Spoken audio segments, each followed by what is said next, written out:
Voter তালিকা সংশোধন নিয়ে নির্বাচন কমিশনের বিরুদ্ধে একাধিক অভিযোগ তুললেন অভিষেক ব্যানার্জি।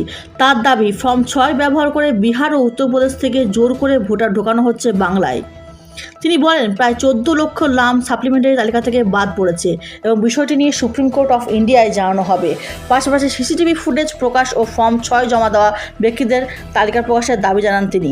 এই ঘটনায় বিজেপি নেতা অমিত মালভিয়া ও কেন্দ্রীয় স্বরাষ্ট্রমন্ত্রী অমিত শাহকেও কটাক্ষ করেন অভিষেক ব্যানার্জি। ব্যুরো রিপোর্ট, বাংলার কণ্ঠ।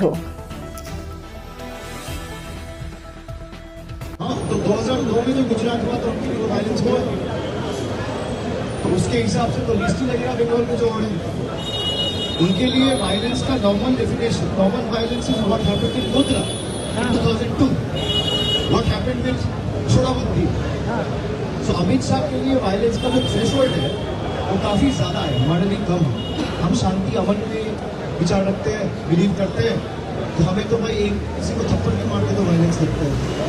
हम तो यहाँ के रविन्द्रनाथ टैगोर का लैंड से आया है, उन्हें भी ये भरोसा रखना चाहिए, उन्हें भी ये लगना चाहिए कि कोई किसी को थप्पड़ या चाटा भी मार दे तो वो भी वायलेंस है, क्योंकि वो भी महात्मा गांधी का लैंड है।